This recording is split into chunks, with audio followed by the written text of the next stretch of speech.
Just like anything in life, if you want to see results, stay consistent. And if this is the year you want to take YouTube seriously, you have to actually follow through with your goals and stay consistent. So after finally cracking the code on YouTube, I want to share those tips with you. Hello everyone, welcome back to my channel. My name is Pamela and today we're going to be talking all about how I got monetized on YouTube and how you can too. I recently have been posting a lot more on Threads, which is this app that Instagram came out with a little bit ago. I was never really into it, but I was like, you know what, let's just see what's going on. I've seen a lot of people post about this Threads bonus program and I have to say I'm obsessed. And so the reason why I am bringing this up is because I posted a thread on there that I only have 92 YouTube videos and I was able to get monetized. A lot of people usually say you need to have around 100 videos before you decide like whether you can really take it a little bit more seriously and invest into it, etc., like buy a new camera or get a better laptop. And so even though I was still like a little bit close to that 100 video mark, it was the month of July alone that was able to get me over 2,000 watch hours, because if you didn't know, one of the criteria in order to get monetized on YouTube is you need to have over 1,000 subscribers and 4,000 watch hours. And this is something that used to give me like a little bit of anxiety because I was like, I don't know if I will ever be able to hit this. This seems like it's so much. In a month, I was able to get over 2,000 hours. And so I want to make this video because in that month alone, I was able to learn so much, but I've been on YouTube for years. And so I want to just give you guys some advice and really quickly just say like 5 tips that helped me and what I found has worked best with my audience and my videos. Even though this may not work for everybody, these are just tips that helped me. So if you need some extra motivation to get started, hopefully this video can help you. A little bit about my YouTube progress or my YouTube background. I started documenting my progress on YouTube and growing it about 3 weeks ago over on TikTok, and I did this for 2 reasons. Number 1, I've always wanted to take YouTube seriously, and not a lot of people share online how it is to grow, especially as a small creator. Like a lot of people care about big numbers and they want to see big money and big checks, and they think that that is how it is going to be for them. But let me tell you, it is completely different when you're just growing it online from scratch and you're just showing that process. And number 2 is because I have student loans. I graduated from an out-of-state college, which was in New York. I went to my dream college. I was really happy. I was really excited. And although I'm very grateful for that opportunity and that experience, and I was able to learn a lot, I definitely reaped the rewards of going to a great well-known school, which was the Fashion Institute of Technology. But one of the things is that I graduated with a little bit of debt, and this carried a really big weight on my shoulders. It is literally something that would keep me up at night, and it still does when it comes to how am I going to pay off all this debt. And so the natural answer is to obviously figure out ways to make extra streams of income. And even though I was already making a decent amount of money from my TikTok and my Instagram, I really wanted to kick it up a notch and try YouTube, because YouTube is great passive income. Once you post videos online over years, they can just continue to generate money, and that is something that I wanted to try out. And so to give you a long story short, I've been obsessed with YouTube since middle school. I've been on YouTube for over a decade when it comes to consuming content, but it wasn't until 4 years ago that I finally decided to just take the leap and start posting. And so June 2020, which was my senior year of high school, when I was finishing high school, I decided that I was going to take my Instagram a lot more seriously. I was going to start a blog, and I was really just going to try to make social media my thing. And so in May 2020, the month before that, I posted my first YouTube video. It was how to style shorts. And then a few days after that, I posted a self-care like quarantine vlog, and I ended up privating those because they are so bad. But the main thing is that I just posted them because I wanted to see what it was like to just get a video out there. And even though they only got like 50 views and they both flopped, I was still happy that I got something out there. And so a lot of people, when they post on YouTube or they get started on social media in general, a lot of these people fail before they even begin because you're planning too much. You want it to be perfect and you want that instant immediate gratification, but you have to put all of that aside when it comes to making content. You have to stop thinking about yourself and you have to think about what is going to make people want to click your videos, what is going to make people want to take time out of their day to watch you. And so once I made that switch, this completely changed all of my content. Tip number 1 is provide value to your audience that they can apply into their own life. So when I was watching vlogs on YouTube, I immediately knew like, this is what I want to do. And I was starting to post like vlogs, day in my life videos, all those kinds of things. And basically no one watched it. Nobody cared. And that is the reality that not a lot of people want to admit, is that if people don't know you, they are not going to care. And this is what everybody says. Like, growing through vlogs or get ready with me videos is probably one of the hardest niches, because if people don't care about you, they are not going to watch you. It is very simple, but like I said, it's something not a lot of people want to admit. And the answer is really in that question. Like, why aren't people watching me if I'm posting vlogs? That is literally the answer. People don't know you, so why are they going to watch it? So what I recommend is posting content that is providing high value. It's informational and it's educational, because people, when they can get something out of a video, I feel like that is going to make them want to stay longer. That is going to bring your watch hours up, because they're actually watching the video in full if they know that it is going to be step by step or like tip by tip on how to do something.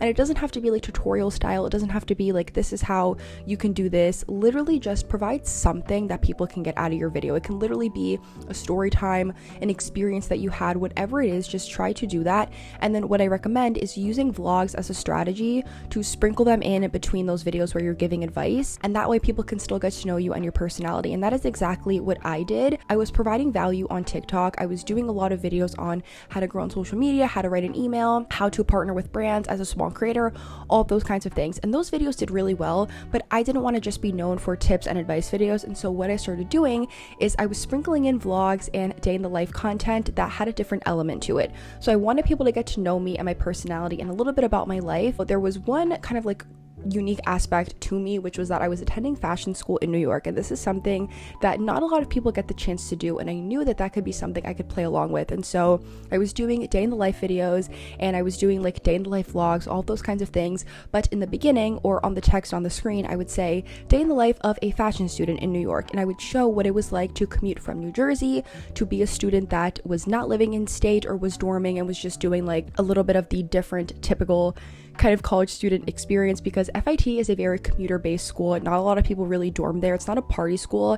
It is not your average college. And so I was like, this is something that I can kind of use a little bit in my content, take this different element and see if people are interested in that. Like I said, in between all of my advice videos, I was sprinkling that in there. And on YouTube, I was completely just focusing on vlogs. And that is where I was struggling, is because people don't want to see things I was doing on vacation or what I was doing like a day in life if they don't know me. So have some sort of value and provide that. And when I did that was really when I started to notice that the algorithm was favoring my content, because the watch hours were going up.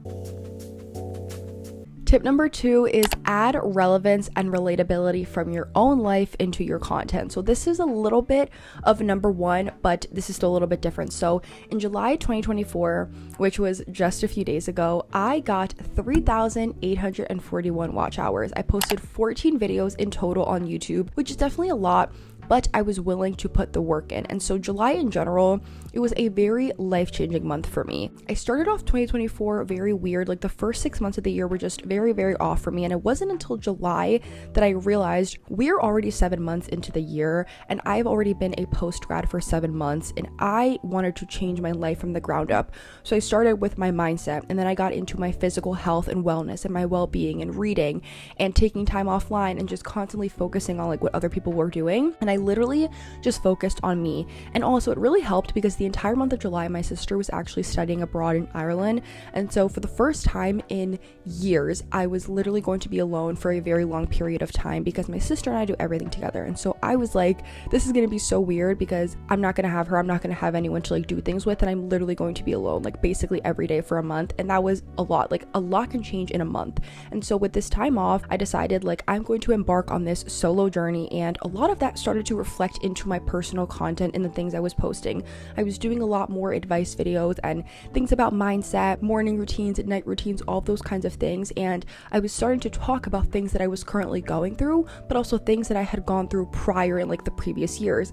And so all the things that I was experiencing, all of the advice that I was taking also from other YouTube videos and things, I was putting that into my content, and people were resonating with that. So ever since I started doing this and just adding a little bit of my personality or my own stories, it really shows in your content. And it's true, because in the comments that I was getting on my YouTube videos, which warms my heart, I love my YouTube community, you guys are literally the best, and I would literally get comments that say, this video feels like a chat with an old friend, this video came up on my page when I decided to take control of my life and not let my 20s go to waste, this was a refreshing watch. Somebody even commented on my video, they said, your content is relatable, realistic, and broken down in a way that makes me feel connected to you as a viewer. And that is my goal. That is is my goal with my videos, and the fact that real people were commenting this just makes me feel so grateful and so happy, because I know that like whatever I'm doing, it's working and it's right because people are actually resonating with it. So taking all of that into consideration, just put something that has to do with you and your real life experience into your videos, because people are going to notice that. Tip number 3 is have an aesthetic thumbnail and a click-worthy title. Now we're getting into the nitty-gritty of YouTube and all of the things that make people want to click on your video. So if you guys didn't notice, I do 2 things now. One is I include a how-to in my title so that whoever is clicking my video knows we are getting into the nitty-gritty. We are going to give you a step-by-step on whatever it is that is in the title. People are going to judge your thumbnail. People are going to judge your title. Think about how you consume content as a creator. Think about how you watch YouTube videos. Do you judge the thumbnail? It's like when you go into a bookstore, you are kind of judging books by their cover, and it's the same thing with YouTube videos. People are going to decide if your video is worth watching or not. You have to decide, like, how can I make someone want to click on this? So now let's talk about that. I started putting aesthetic images in the back of me on my thumbnails because I don't have an aesthetic life, so I cannot put those images myself. So I find them on Pinterest, started putting them in the back of me on these thumbnails because I want people to get the vibe and the sense of like what I'm going for in this video. And then I also started to make text on my thumbnails that was popping out, and I do everything in Canva and iMovie. Literally, iMovie is free if you have any kind of Apple device, and so I started taking advantage of that, and I was like, I don't need a fancy editing software. There is this YouTuber that I watch named Lena Lifts, and she was able to get to over 100,000 subscribers with just using iMovie. Like, there is no need to invest in these really crazy like $300 softwares if you're just beginning. You can grow and you can make money on YouTube without all of the fancy things. Obviously, a camera can elevate your content for sure, but it is still possible to like just prove to yourself, put yourself out there first, and then invest in things later after you've already committed to trying it for a little bit. Something else that I also started doing is I try to enhance something new in my videos every time I post it, and I actually heard this in an interview with Mr. Beast. It was a few weeks back, but someone was asking him about like YouTube and how he has been able to dominate the entire platform, and something that he said which really resonated with me, he tries to do one new thing in each video to make it better than the last. And so I started thinking about this. I was like, how can I add this into my own videos and learn something new? Because if you're doing the same thing over and over again, you're obviously not going to learn, and you're obviously just going to keep doing the same thing and then going in a circle wondering, how can I make it better? Why aren't my views going up? And so one thing that I started doing is, as I was consuming content and watching other people's YouTube videos, I was actually doing research while I was watching it, and I was like, what made me click this? What was in the thumbnail that got me interested? What was in the title? And so I started doing little things here and there. Like, now I have a mic in my videos because I noticed my sound quality was really bad. I have this thing outside my window that makes noise like during the day, and it was really affecting my videos, and I was like, how are people going to watch this if the quality and the sound is horrible? Like, that's the whole point of a YouTube video.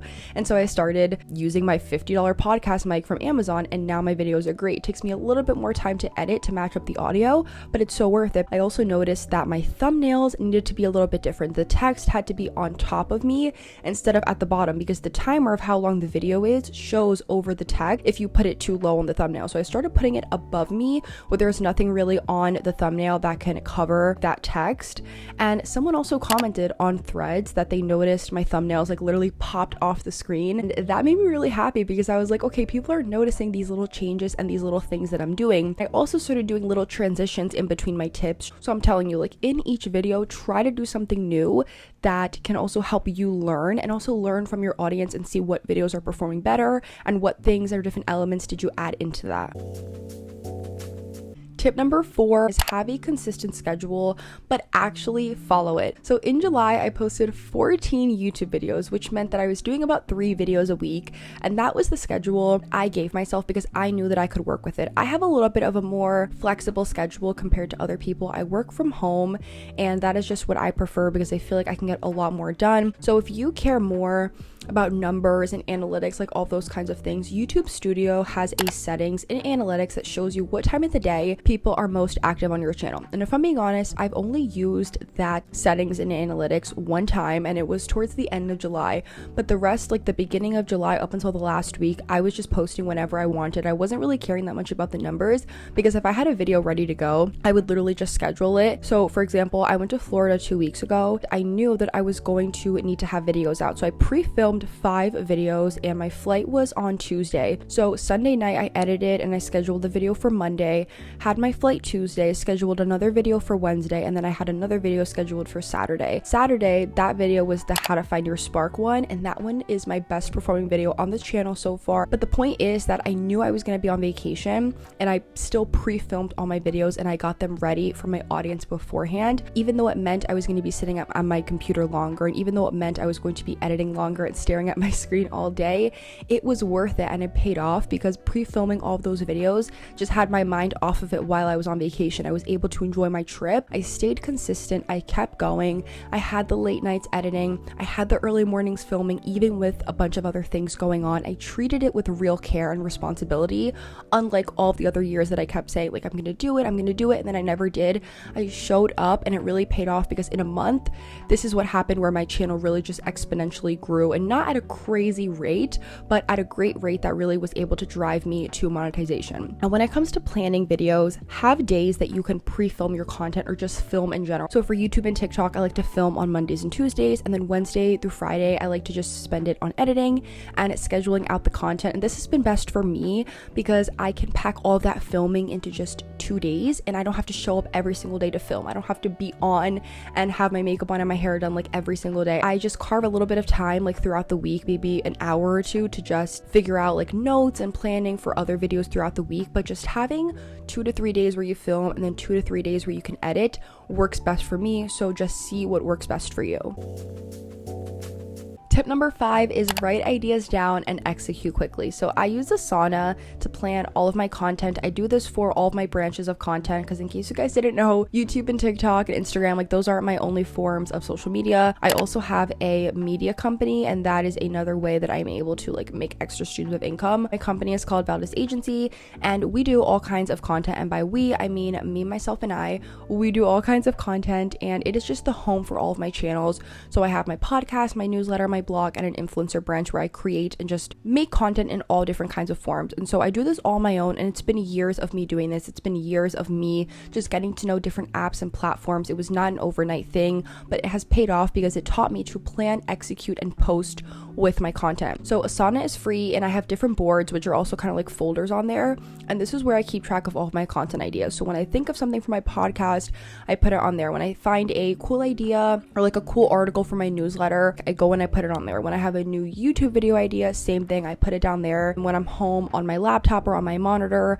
I will plan it out. I'll make notes, I'll do research, read articles, and just do anything I can to try to enhance the video. When I am talking, I also, like you guys notice, I try to use B-roll clips from my TikTok and other YouTube videos to put things on the screen to give you guys other things to look at. And this has been really helpful because I feel like if I was just staring at the camera for 20 minutes straight, you guys would be like, this is kind of boring. But the faster you execute, the faster you can learn and just take notes from that. And if you continue to plan, you are never going to learn. If you continue to say, tomorrow I'll do this, then you are really never going to learn, because the only way to learn is by just doing. I would have never known that people would have preferred my advice videos over my vlogs if I didn't try. Like if I didn't expand into different niches, I wouldn't have known what was going to work. So when I made this channel, I didn't intend on making advice videos or productivity things or motivation, self-help, all those kinds of things.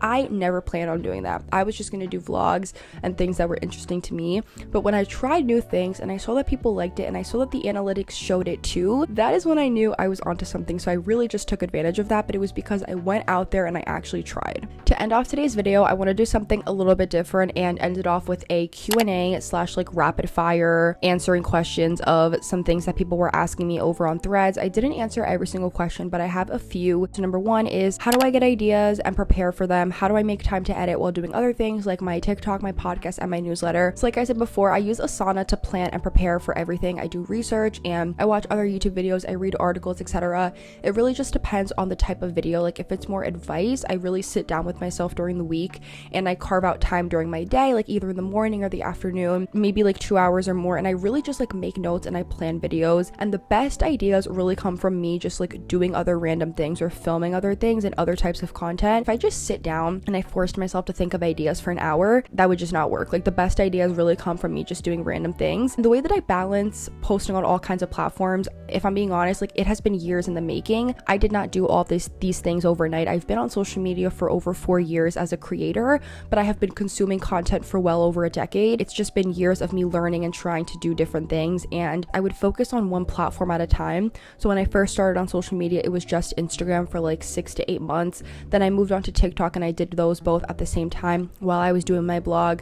Then I started my agency, then the newsletter, the podcast, like everything really started after years of just learning and honing in on my craft on one platform. With my newsletter, like I like to plan that content 2 to 3 days in advance so that it's really fresh, because I post job and internship listings on there. Really just focus on like having days that work for you, because that is honestly what has helped me. Next question is, how many of my watch hours were long videos and how many of my watch hours were short? So my main form of watch hours came from long form videos. I've only posted about 10 YouTube shorts. They did not do well. I think like combined total, they have less than 10,000 views, and I believe from those shorts it was only about 32 hours of watch time, if I'm not mistaken. Most of my watch time really just came from my YouTube videos. Like thousands of those hours were just all from YouTube. With my videos, I try to keep them between like 12 to 22 minutes. I want to start posting, but I'm scared. Oh my gosh, like I'm the perfect person to ask this question, because I used to be the same way. Like I used to think about people making fun of me and people that I went to school with, but honestly, this is a tip. This is a little hack if you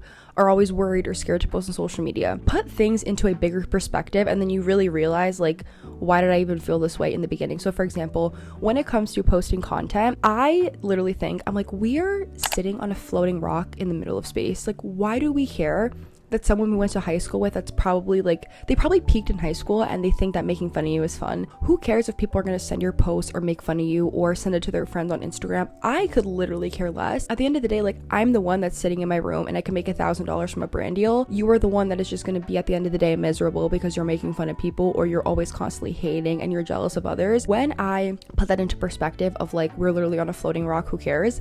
That is when my dream life started to happen, because I literally just stopped caring. Before I do anything, I really just break it down into that perspective, because that is what has helped me get to where I am today. And also I started learning that failure is a great thing. I can make a whole video on failure. I think someone commented and they said they wanted me to do like a whole video on why failing is a good thing, and I want to do that, because if I would have never had that mindset, I also wouldn't be where I am today. It's like so many things that were put into perspective that have helped me, but more importantly, break things down, and then you would probably not be scared anymore to post. Someone asked, what is your niche? So I try not to stick to one niche, because that can lower opportunities for you. So sometimes when I am just sticking to one niche, it can be hard, because if I'm really passionate about other different topics, it's not going to be fun for me, because I'm just going to be sticking to one niche. So I really recommend starting off with one thing, see how that works, and then try branching out into different things. So YouTube, like my main thing on here is self-growth, wellness, productivity, like all those kinds of things. But I used to post influencer events and vlogs from traveling or vacation and social media tips, and that's also what I used to do on TikTok. And then I slowly just started branching out into other different things. So I've literally just been taking that same strategy and just bringing it here over on YouTube. Can you help me? I've been vlogging all the time, but I don't know what I do wrong.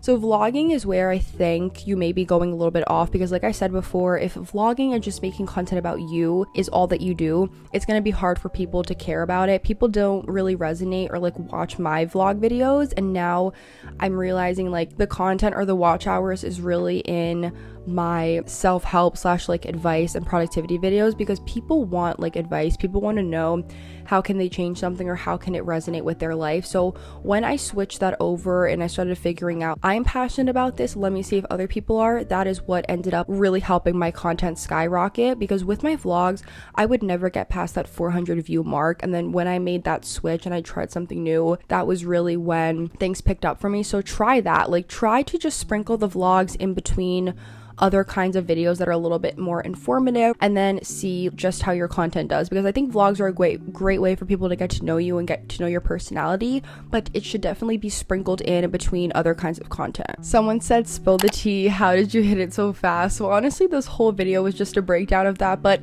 in simpler terms, provide something with your audience that they can apply back into their life. Don't make all the content about you. Don't just make it revolve around you. Show your personality, show what makes you you, and then take whatever it is that you you want to do seriously from the jump, because that is what is going to help you just learn quicker, and you're also going to get to know your audience better. You're going to get better at your craft and whatever it is that you're doing. Also, stick to a schedule that is good for you and that works for you. Some people have more flexibility than others. Like I said, like I work from home, so it's easier for me to just pop out my camera after I finish doing something. Really look at your schedule and think like, how long can you sit down and edit? How long can you film? How much free time do you have? Is there anything in your schedule that you are willing to sacrifice when it comes to putting more time into like a different hobby or whatever it is that you want to do? Doing YouTube, like it really is just like doing anything else that you want to see results from. You have to show up and you have to be consistent. Last question is, what is the biggest thing that you keep doing? So for me, it was when I started posting more. I was just doing one video a week before, and I looked at it as like a struggle. It was so hard for me to just get one video out. Like, why was that hard for me to keep up with? I don't know. But then I decided to challenge myself, and that really worked. If you guys can't tell from all my videos, like I'm an overambitious girly. I put standards on myself that are so high, and I like do everything that I can to try to reach them. And a lot of the things I have been able to do, which I think is really cool, I really just use that like side of me to see how much can I accomplish. And that's what I did with YouTube. I was like, let's see if I can do 3 videos a week, and I really stuck to it. I just like low-key gave myself a bigger goal and a bigger objective, and this got me excited because I was like, let me see if I can actually accomplish this. And to my surprise, when I set those goals and I had a plan and I actually made it realistic, I didn't just sit down one day and say, okay, this is what I'm gonna do. I actually made a quick little plan. I made it realistic. I literally just took a little bit of time out of my day, and I was like, how can I do this? And now I'm here. I was able to get monetized with over 2,000 hours in a month, and it just goes to show, if you really just set your mind to something, you can actually make it happen. Like it took me 1.5 years to get to over 1,000 watch hours, and in a month I was able to hit that the rest of the mark to get to 4,000 because I literally just set my mind to something. So I really believe in you guys. Thank you so much for watching. I love all of you. I love the community that we are building on here. I cannot keep saying it. If you guys want more day-to-day content, you can go and follow my TikTok. If you want to communicate with me more, you can go and follow me over on Threads because we're all talking on there. But I love you guys, and thank you so much for watching. Bye.